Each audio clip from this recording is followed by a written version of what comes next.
Right now, it is time for us to check sports, and we'll bring in Mike Cozzi. Morning, Mike. Good morning. How are you this morning? I'm good. All right. How about that contract Dak Prescott signed, huh? Who? Dak Prescott. What'd he sign? He signed a contract extension, and listen to what it is. $160 million includes $126 million guaranteed. For how long? That averages out at $42 million a year, they say. So 5 years? Yeah. That's insane. Yeah, that's insane. See, I bet you if you compared that to Tony Romo's contract, it's much bigger, much bigger. So, what? He got 200-something million for 5 years? No, he got a 4-year, $160 million. 4 year. Yeah, $160 million deal, guaranteed money of $126 million no matter what. The first 3 years of the contract, he'll average $42 million a year. So what's Brady getting next year to play for Tampa? $60 million? Well, he's now in the process of negotiating that contract. So he would have to be north of $42 million a year. Well, yeah. If a rust bucket's getting that much, a guy that's won 7 Super Bowls should get a hell of a lot more. How many playoff games did Dak Prescott win? How many playoff games has he won? 0. Yeah, and how many Super Bowls has Tom Brady won? 7 out of 7, right?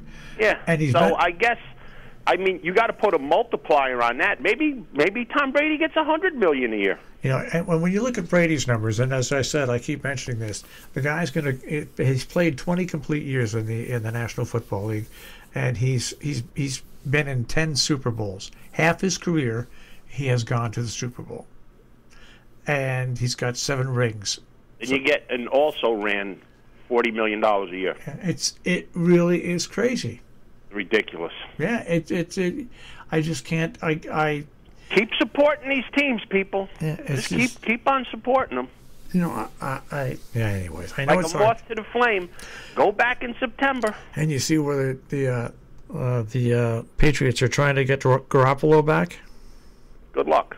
Yeah. They probably hope they can because it's an upgrade over what they got. Oh yeah. Even though he was injured. Put it this way: if Garoppolo is all he's supposed to be, why the 49ers letting him go? Yeah.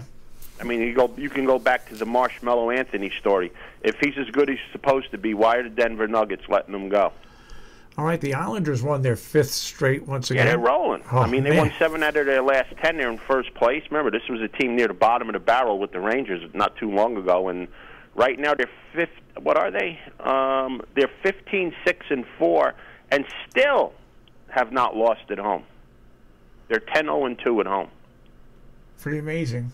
Yeah, they're playing. We saw it last year when they made that run in the abbreviated playoffs. Well, not the abbreviated playoffs. The playoffs were legit. The abbreviated season, which they played 3/4 of it.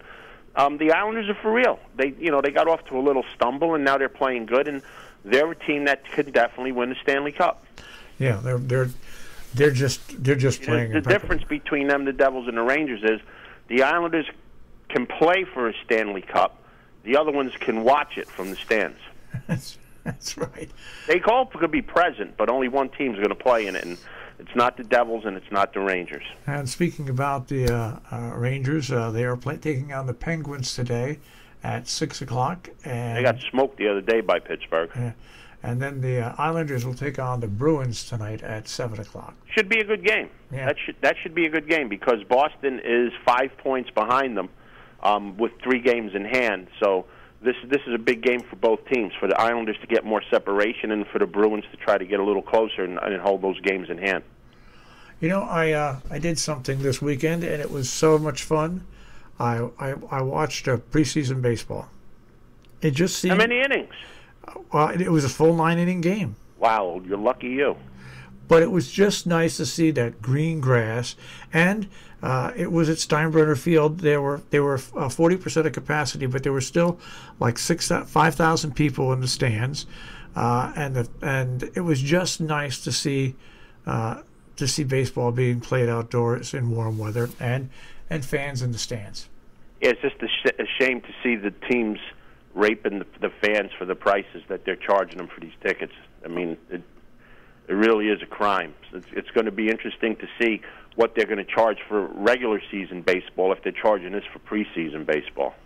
Yeah, it's well, once again, it's. I mean, it is good to see. Yeah. But these teams got to stop raping the people. Well, that's the whole thing. You would figure after, baseball does some pretty stupid things. When they were having attendance problems, what did they do? They juiced up the ball. First of all, they let people go on steroids and hit 60, 70, 75 home runs a year. Mm-hmm. That brought the people back. And that came down. Then another thing to boost the excitement of the game, they juiced the baseball. Mm-hmm. And once again, everybody's hitting 20, 25 home runs. Mm-hmm. Everybody. Even the bad boy. Everybody. So they've made some poor decisions, and I think you're right. I see, as a team owner, you know what I would have done this year?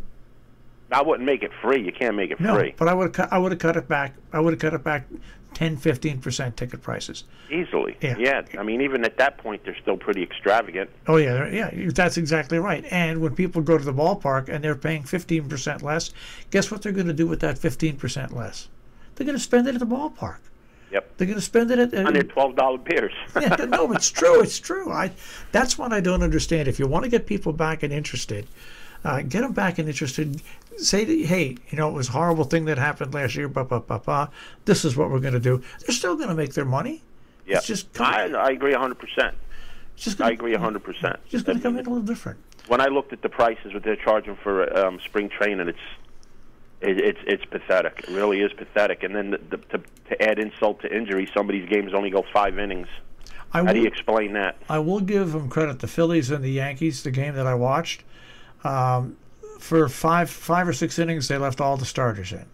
Then from the 7th inning on, they started subbing and stuff like that and putting other people in.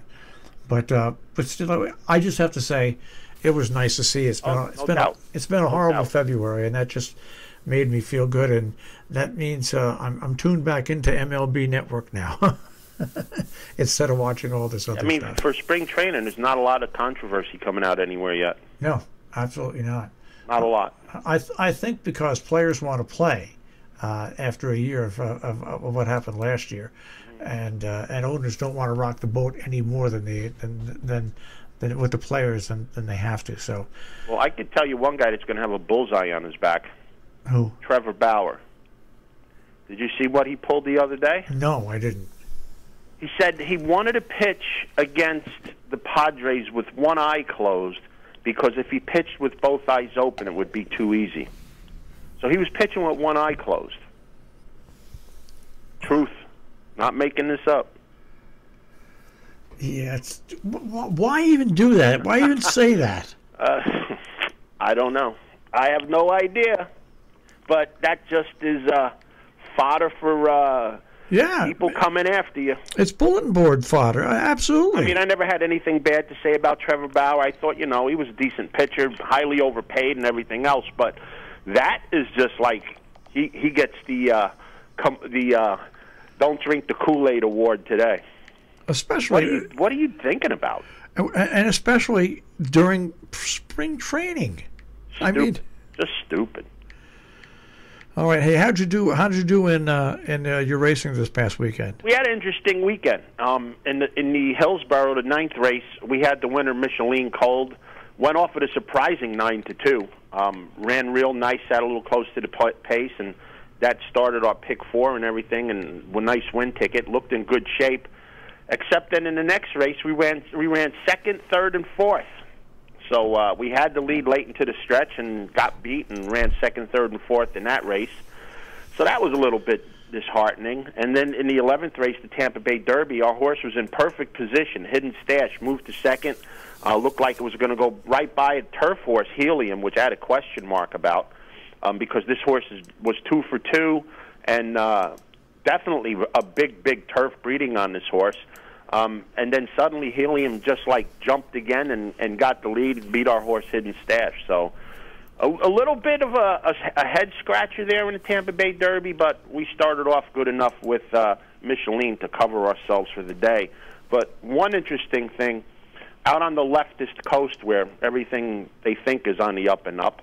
One of Bobby Baffert's horse, Life is Good, was given the sledgehammer. What's that mean? Well, Bobby Baffert had 2 horses in a 6-horse race, one of them being a 3-horse with Johnny Ortiz, Johnny Velasquez riding. He might as well be one of the Ortiz brothers for what he did in this race. So Life is Good breaks in the rail, sits near the front, and the other speed in the race is the 3. Well, the 3 never pushes the 1, and the 3 makes a right-hand turn going into the first turn to float everybody wide. So when you watch him go into the turn, you have the 1 all alone, and then you got to go 6 places off the rail to find the rest of the field. 3 never pushed him, okay? So the 1 had an easy lead, got out in the back stretch, got out in the stretch, and everybody's all over this Life is Good like he's the second coming to justify an American Pharaoh. Folks, don't bet Life is Good because your life won't be good. This horse is a bona fide R-A-T, rat. And he's such a bad horse and got so overbet in the future book, which happened to be this weekend. I went and bet another $25 on Shug's horse that won the Fountain of Youth because he's heads and shoulders better than Life is Good. And on the social media pages, you got to hear all these people drinking the Kool-Aid of how good this horse is. Thank God for pari-mutuel betting because their mistakes will be another person's gain. Life is Good. Today is what, March the 9th? Yes. Write it down. Life is Good cannot and will not win the Kentucky Derby. All right, there you go. Write it down, folks. It's going to happen. All right. Well, we'll speak to you on Friday, Mike, unless something big happens like Tom Brady signs. For $150 million a year. Yeah, that's right. And gets 50% ownership of the Bucks. That's it. There you go.